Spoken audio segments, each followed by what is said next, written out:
Hi everyone, मी आहे तुम्हा सर्वांचा विशाल सर. तुम्हा सर्वांचं आपल्या युट्यूब चॅनलवरती स्वागत. आजचा आपला टॉपिक खूप इंटरेस्टिंग होणार आहे, खूप मजेदार असणार आहे आणि खूप महत्त्वाचाही असणार आहे. हा टॉपिक फक्त 10th स्टँडर्डच्या स्टुडंटसाठीच महत्त्वाचा नसणार आहे, तर या ठिकाणी 9th स्टँडर्डचे स्टुडंट, 11th स्टँडर्डचे स्टुडंट्स यांच्यासाठी सुद्धा महत्त्वाचा असणार आहे. तसंच स्पर्धा परीक्षांची जे तयारी करत आहेत त्यांच्यासाठी सुद्धा हा टॉपिक तितकाच महत्त्वाचा असणार आहे. तेव्हा सर्वांनी हा व्हिडिओ अगदी लक्षपूर्वक पहा आणि ऐका, अगदी शेवटपर्यंत पहा. यातून तुम्हाला नक्कीच काहीतरी शिकायला मिळणार आहे. तर जास्त वेळ न घेता मी आपल्या टॉपिकचं तुम्हाला नाव सांगतो. आपल्या टॉपिकचं नाव आहे रिफ्रॅक्टिव्ह इंडेक्स. हा टॉपिक आहे रिफ्रॅक्शन ऑफ लाईट या चॅप्टर मधील, की जो 6 नंबरचा चॅप्टर आहे 10th स्टँडर्डचा. ओके, त्या चॅप्टर मधील हा टॉपिक आहे ज्याचं नाव आहे रिफ्रॅक्टिव्ह इंडेक्स.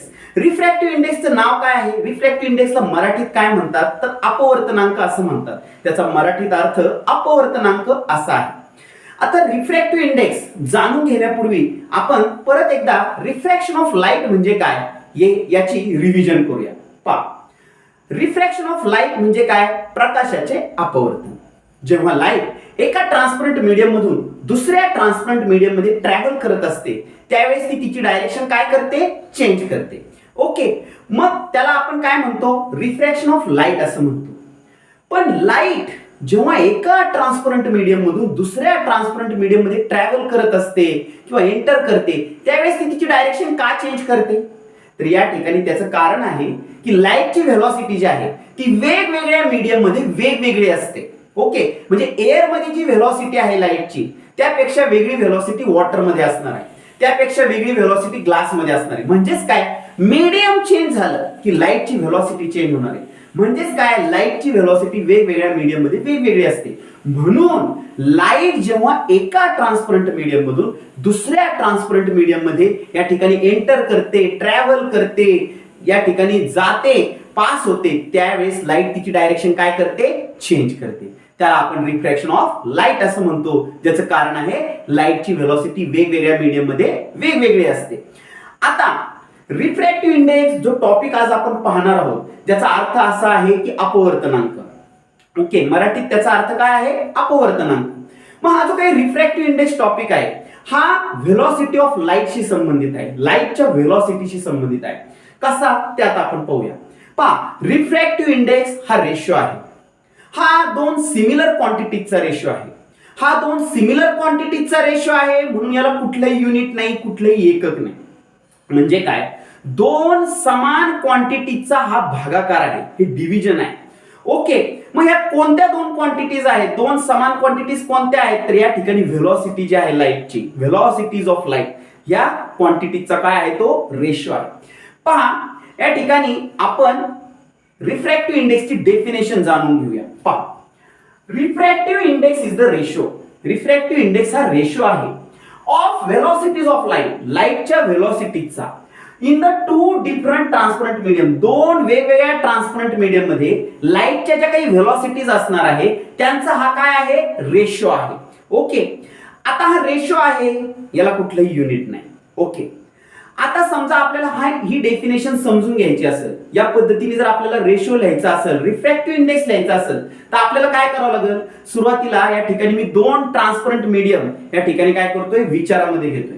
पहिलं जे ट्रान्सपरंट मीडियम आहे त्याला फर्स्ट ट्रान्सपरंट मीडियम असं म्हणतो. सेकंड जे आहे त्याला सेकंड ट्रान्सपरंट मीडियम असं म्हणतो. फर्स्ट ट्रान्सपरंट मीडियम मध्ये जी लाईटची व्हेलॉसिटी असणार आहे त्याला आपण V1 म्हणू.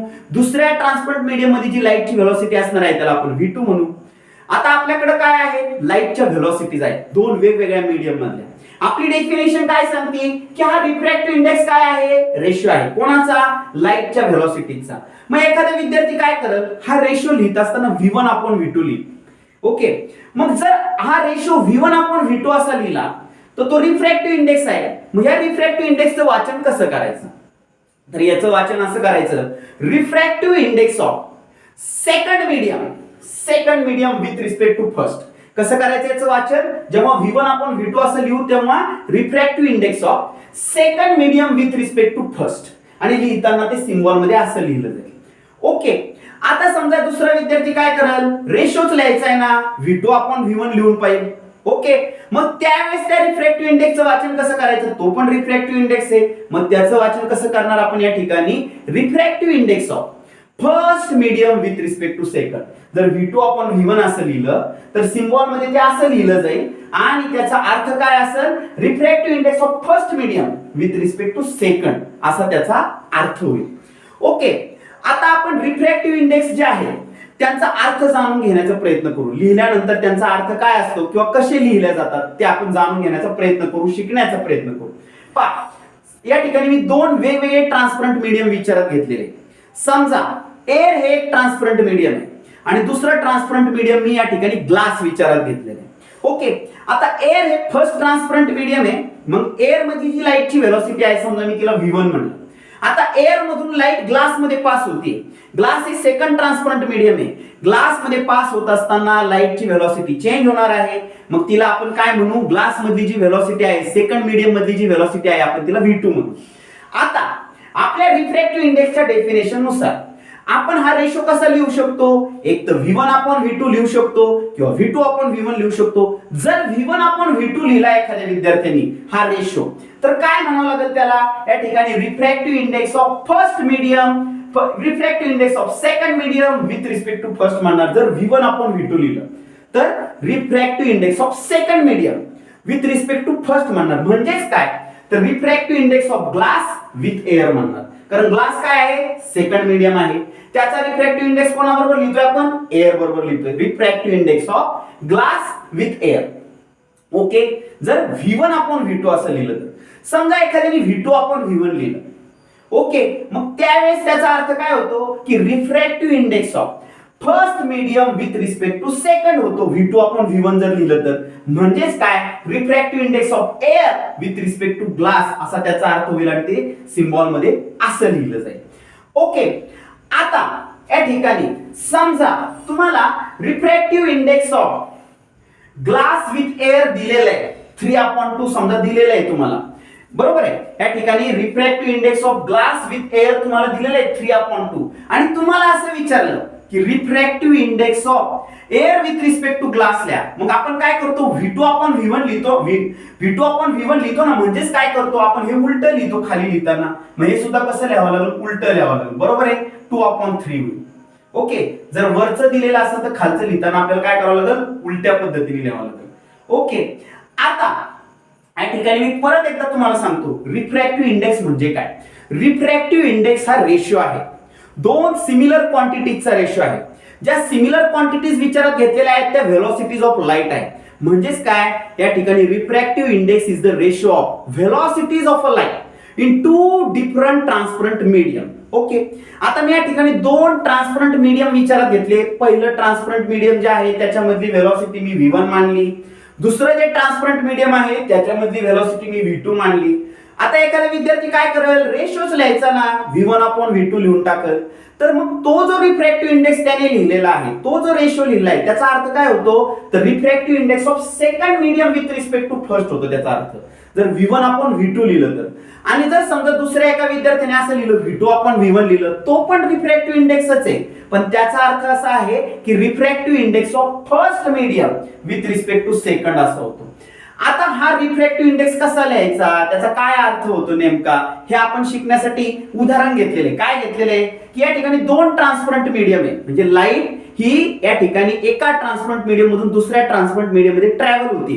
ते दोन ट्रान्सपरंट मीडियम कोणते घेतलेत मी, या ठिकाणी एक आहे एअर आणि दुसरा आहे ग्लास. आता एअर मधून ट्रॅव्हल होत असताना लाईटची जी व्हेलॉसिटी आहे ती V1 आहे आणि ग्लास मधून ट्रॅव्हल होत असताना म्हणजे ग्लास मध्ये एंटर केल्यानंतर, एअर मधून ग्लास मध्ये एंटर केल्यानंतर लाईटची व्हेलॉसिटी चेंज होणार आहे आणि ती काय आहे V2.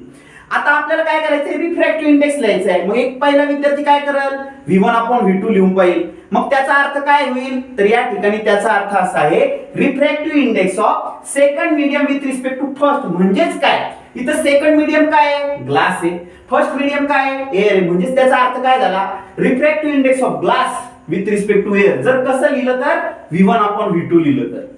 समजा दुसऱ्या विद्यार्थ्यांनी काय लिहिलं V2/V1 लिहिलं, तो पण रेशो आहे. त्याचा अर्थ काय होतो, तर या ठिकाणी refractive index of first medium with respect to second होतो. मग इथं फर्स्ट मीडियम काय आहे, एअर आहे. सेकंड मीडियम काय आहे, ग्लास आहे. मग त्याचा अर्थ काय होईल, जर V2/V1 लिहिलं तर refractive index of air with respect to glass असा त्याचा अर्थ होईल. समजा तुम्हाला या ठिकाणी रिफ्रॅक्टिव्ह इंडेक्स दिलेला आहे, glass with respect to air दिलेला आहे 3/2 आणि तुम्हाला असं विचारलं की या ठिकाणी एअरचा with respect to glass refractive index लिहा. मग तुम्ही काय करणार, फक्त याचं उलट करणार. काय लिहिणार, 3/2 च्या ऐवजी काय 2/3. 3/2 च्या ऐवजी काय लिहिलं आपण 2/3 लिहिलं. एक्झाम्पल म्हणून मी इथे घेतलंय. आता या ठिकाणी आपण रिफ्रॅक्टिव्ह इंडेक्स लिहित असताना दोन ट्रान्सपरंट मीडियम विचारात घेतले, बरोबर आहे. आता ऍब्सोल्यूट रिफ्रॅक्टिव्ह इंडेक्स हा एक सब टॉपिक आहे असं आपण म्हणू. मग त्याचा अर्थ काय आहे, जेव्हा कुठल्याही ट्रान्सपरंट मीडियमचा refractive index with respect to vacuum लिहू आपण, विथ रिस्पेक्ट टू व्हॅक्यूम लिहू, त्यावेळेस त्याला ऍब्सोल्यूट रिफ्रॅक्टिव्ह इंडेक्स म्हणतात त्या मीडियमचा. उदाहरणार्थ या ठिकाणी व्हॅक्यूम मध्ये लाईटची जी व्हेलॉसिटी असती ती किती असते, तर व्हॅक्यूम मध्ये लाईटची व्हेलॉसिटी असती 3 × 10⁸ मीटर पर सेकंद. आणि ही व्हेलॉसिटी जी आहे व्हॅक्यूम मधली लाईटची, तिला आपण सी ने दर्शवतो. कोणता अक्षर वापरतो, त्यासाठी आपण सी हे अक्षर वापरतो. ओके. आता या ठिकाणी मी काय सांगितलं, ऍब्सोल्यूट रिफ्रॅक्टिव्ह इंडेक्स काय आहे, तर हा सुद्धा रेशोच आहे व्हेलॉसिटीज ऑफ लाईटचा. फक्त या ठिकाणी वरती जी व्हेलॉसिटी लिहायची आहे ती या ठिकाणी व्हॅक्यूमची लिहायची आहे आणि डिवाइड करताना जी व्हेलॉसिटी लिहायची आहे ती एअर असेल तर एअरची लिहायची, वॉटर असेल तर वॉटरची लिहायची, ग्लास असेल तर ग्लासची लिहायची. म्हणजेच काय, तर या ठिकाणी हे जे काही ऍब्सोल्यूट रिफ्रॅक्टिव्ह इंडेक्स आहे तो एका मीडियमचा व्हॅक्यूमशी संबंधित असलेला रिफ्रॅक्टिव्ह इंडेक्स आहे. ओके. फॉर एक्झाम्पल मी जर असं लिहिलं तर याचा अर्थ काय आहे, this is the refractive index, absolute refractive index of air with respect to vacuum. पण विथ रिस्पेक्ट टू व्हॅक्यूम लिहिण्याऐवजी आपण इथं काय शब्द वापरलाय, ऍब्सोल्यूट. ऍब्सोल्यूट शब्दावरूनच आपल्याला कळतं की हा जो काही रिफ्रॅक्टिव्ह इंडेक्स आहे हा एअरचा विथ रिस्पेक्ट टू व्हॅक्यूम लिहिलाय. समजा या ठिकाणी असं लिहिलेलं आहे C अपॉन या ठिकाणी velocity of light in glass, C/V glass असं लिहिलंय. तर त्यावेळेस लक्षात घ्यायचं की या ठिकाणी ही ग्लासचा ऍब्सोल्यूट रिफ्रॅक्टिव्ह इंडेक्स आहे विथ रिस्पेक्ट टू व्हॅक्यूम. मग या ठिकाणी व्हॅक्यूम लिहिण्याची गरज नाही, म्हणजेच या ठिकाणी ग्लासचा हा ऍब्सोल्यूट रिफ्रॅक्टिव्ह इंडेक्स आहे. जेव्हा रिफ्रॅक्टिव्ह इंडेक्स हा व्हॅक्यूमशी संबंधित लिहिला जातो एखाद्या मीडियमचा, त्यावेळेस त्याला ऍब्सोल्यूट रिफ्रॅक्टिव्ह इंडेक्स असं म्हटलं जातं. व्हॅक्यूम मध्ये लाईटची व्हेलॉसिटी किती असते, 3 × 10⁸ मीटर पर सेकंद असते. त्यासाठी हे अक्षर वापरलं जातं. समजा मला या ठिकाणी absolute refractive index of air जर लिहायचं असेल तर मला काय करावं लागेल, वरती व्हॅक्यूम मधली व्हेलॉसिटी लिहावं लागेल, खाली एअर मधली व्हेलॉसिटी लिहावं लागेल. समजा मला absolute refractive index of glass लिहायचं असेल तर मला वरती व्हॅक्यूम मधली व्हेलॉसिटी लिहावं लागेल डिवाइडेड बाय ग्लास मधली व्हेलॉसिटी लिहावं लागेल. ओके. याला म्हटलं जातं ऍब्सोल्यूट रिफ्रॅक्टिव्ह इंडेक्स आणि यासाठी चिन्ह जे आहे ते हे वापरलं जातं. ओके. म्हणजे आज आपण काय काय पाहिलं, रिफ्रॅक्टिव्ह इंडेक्स म्हणजे काय ते पाहिलं, रिफ्रॅक्टिव्ह इंडेक्स कसा लिहितात ते पाहिलं, म्हणजे refractive index of second medium with respect to first कसा लिहितात किंवा first refractive index of first with respect to second कसा लिहितात.